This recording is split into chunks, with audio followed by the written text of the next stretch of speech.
በኢትዮጵያ ቀጠና ምስራቅ አፍሪካ ሀገራት መፈጠራቸውን ቀጥለዋል። ሊረጋጋ ባልቻለው የምስራቅ አፍሪካ ቀጠና 50 ዓመታት ባልሞላ ጊዜ ውስጥ ሁለት ሀገራት ራሳቸውን ችለው ተፈጥረዋል። ኤርትራ ከኢትዮጵያ እንዲሁም ደቡብ ሱዳን ከሱዳን ተገንጥለው ሀገር ለመሆን በቅተዋል። ሶማሌላንድም ከሶማሊያ ተገንጥያለሁ ካለች ሰነባበተች። እነሆ አሁን ደግሞ ሱዳን በሁለት መንግስታት እየተዳደረች ነው። እነዚህ ሁኔታዎች ሲታዩ ምስራቅ አፍሪካ ወዴት እየሄደ ነው የሚያስብል ጥያቄዎችን ያስነሳል። ነገሮችን ዝርዝር አድርገን እንመልከታቸው። ኮሎኔል መንግስቱ ኃይለማርያም ከፈጠሯት ደቡብ ሱዳንን ጀመር፣ ከዚያ ሌሎችንም እንቃኛለን። አደገኛ ቀጠና የፖለቲካ ሆኖ ብቅ ያለው የኢትዮጵያም የምስራቅ አፍሪካን ፖለቲካ የራስ ምታት የሆነው በአንድ ሀገር ውስጥ ሌላ ሀገርን የሚያዋለድ ጉዳይ ነው። በአንድ ሀገር ዙሪያ በርካታ ሀገራት በተፈጠሩ ቁጥር ችግሩ በዚያው መጠን ይበዛል። ከኢትዮጵያ ጎረቤት ሀገራት መካከል ሶማሊያ፣ ሱዳንና ደቡብ ሱዳን በርስ ጦርነት ላይ ይገኛሉ። ኤርትራም የአፍሪካ ቀንድ ሰሜን ኮሪያ የሚል ስያሜ እስኪሰጣት ድረስ ዝግ ሆናለች። ደቡብ ሱዳን ገና የሀገር ነጻነት ጥማቷን ሳትወጣ በርስ ጦርነት ውስጥ አልፋለች። አሁንም ተወጥራ እየታመሰች ቀጥላለች። በሰሜን በኩል በሱዳን፣ በምስራቅ ኢትዮጵያ፣ በደቡብ ዲሞክራቲክ ሪፐብሊክ ኮንጎ፣ ዩጋንዳ፣ ኬንያ እና በምዕራብ በኩል ከመካከለኛው ምስራቅ ሪፐብሊክ ትዋሰናለች። ደቡብ ሱዳን ጠቅላላ የህዝብ ቁጥሯ 12.7 ሚሊዮን አካባቢ ይጠጋል። ጁባ ዋና ከተማና ትልቋ የሀገሪቱ ከተማ ነች።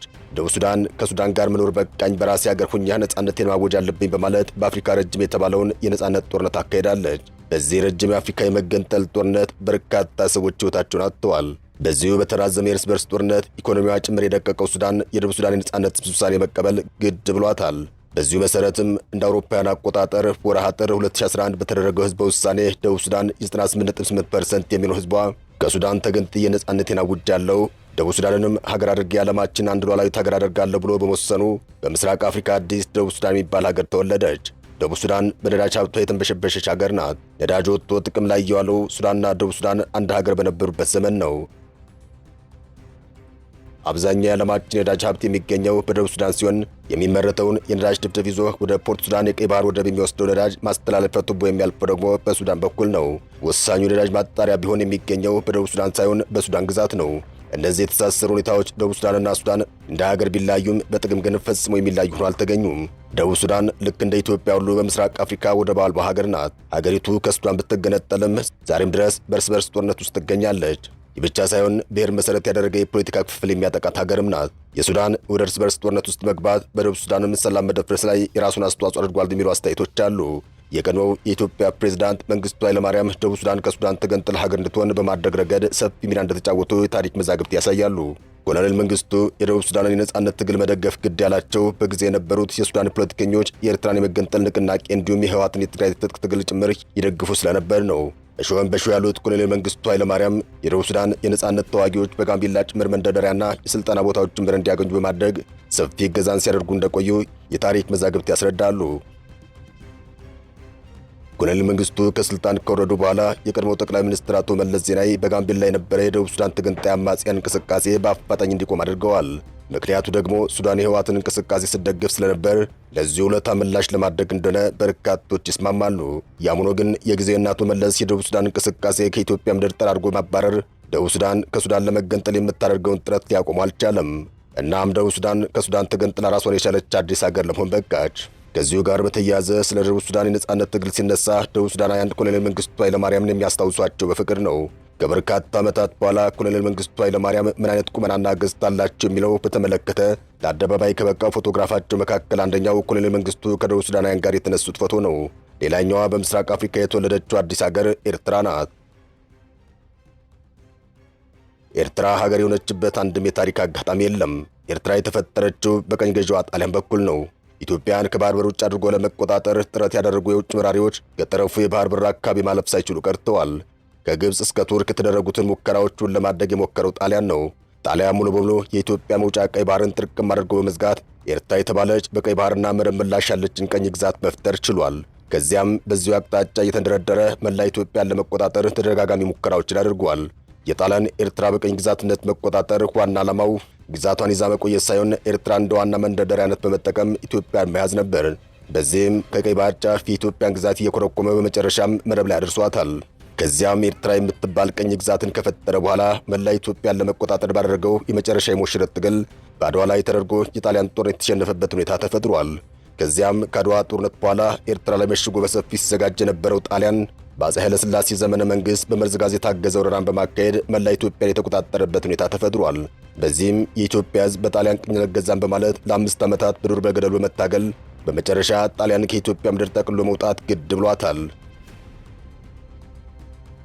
ጣሊያን በጊዜው ከጀርመን ጋር አብሮ የሁለተኛውን የዓለም ጦርነት በመቀስቀሱ እንግሊዞች በኤርትራ የነበረውን የጣሊያን ጦር ጭምር ለቆ እንዲወጣ አድርገዋል። በዚህ ወቅት ነበር ቀጣይ የኤርትራ ፋንታ ምን ይሆናል የሚለው ጉዳይ በሰፊው ማነጋገር የጀመረው። በኢትዮጵያ በኩል ኤርትራ የምትባል ሀገር በታሪክ ኖር አታውቅም። ኤርትራን የፈጠራት ጣሊያን ነው። ሀገሪቱም የተፈጠረችው ጣሊያን የቀይ ባህር ዳርቻን እየኮረኮመ ቀስ በቀስ በማስፋት ነው ሲል ገለጸ። እናም ከ60 ዓመታት ቅኝ አገዛዝ በኋላ ኤርትራ ወደ እናት ሀገሯ ኢትዮጵያ መመለስ አለባት በማለት ሞገተች። ይኸው ሙግት ይካሄድ የነበረው በተባበሩት መንግስታት ድርጅት መድረክ ጭምር እንደነበር ይታወሳል። የዲፕሎማሲ ሙግቱም በሰፊው ቀጠለ። ቀድሞውኑ ከኢትዮጵያ ጋር ነበርን፣ ኤርትራ የሚባል ሀገር በታሪክ ኑሮ አያውቅም፣ እናም አሁንም ወደ ቀድሞ እናት ሀገራችን መመለስ አለብን ያሉ የጊዜ ኤርትራውያን ጭምር ከኢትዮጵያ ጎን ቆመው መሞገት ጀመሩ። በዚሁ መሰረትም ህዝበ ውሳኔ የተካሄደው ከኢትዮጵያ ጋር መሆን አለብን የሚሉት አመዝነው በመታየታቸው በጊዜ ኤርትራን ከጣሊያን ቅኝ ገዢዎች ተረክባ በሞግዚትነት ስታስተዳደር የነበረችው እንግሊዝ ኤርትራን ጠቅልላ ለኢትዮጵያ አስረከበች። በጊዜው በነበረው የርክክብ ስነ ስርዓት ኤርትራ ከኢትዮጵያ ጋር በፌዴሬሽን እንድትቀላቀል ያደረገ ነበር። በዚህም ወቅት ከዘመናት ትግል በኋላ የቀይ ባህር መውጫን አገኘች።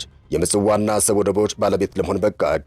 የባህር ኃይልን በማደራጀት በአጭር ጊዜ ውስጥ ከፍተኛ ስራን ሰራች። ሆኖም ቀድሞውኑ የኢትዮጵያ በቀይ ባህር አቅጣጫ መውጫ ማግኘት በጥብቅ ሲቃወሙ የነበሩ ሀገራት አኩራፊ ኤርትራውያን ማስታጠቅ ጀመሩ። የሬዲዮ ስርጭቶችን ፈቀዱ። የትጥቅ ትግሉን በኤርትራ በረሃዎች እንዲካሄድ የወታደራዊ ስልጠናዎችን መስጠትና ማደራጀቱ ላይ ብቻ ሳይሆን የገንዘብና የጦር መሳሪያ ድጋፍ አጎረፉ። እንደ ግብፅ፣ ሱዳን፣ ኢራቅና ሶማሊያ በዚህ በኩል ሰፋፊ ተሳትፎ የነበራቸው ሀገራት ነበሩ። በቆላማው የኤርትራ ክፍል ጀብሃ የተባለው ተገንጣይ ቡድንም በትጥቅ መንቀሳቀስ የጀመረው በዚህ ወቅት ነበር።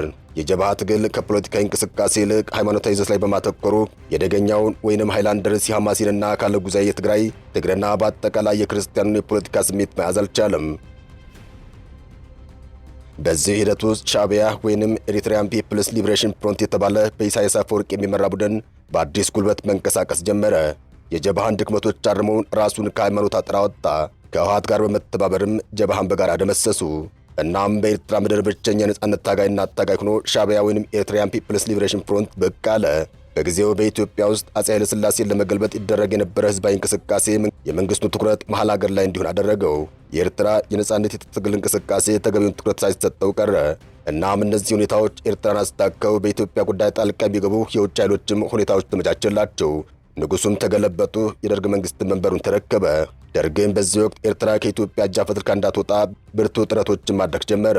ሆኖም 3 ነገሮች ለደርግ መንግስት ፈታኝ ሆኑ።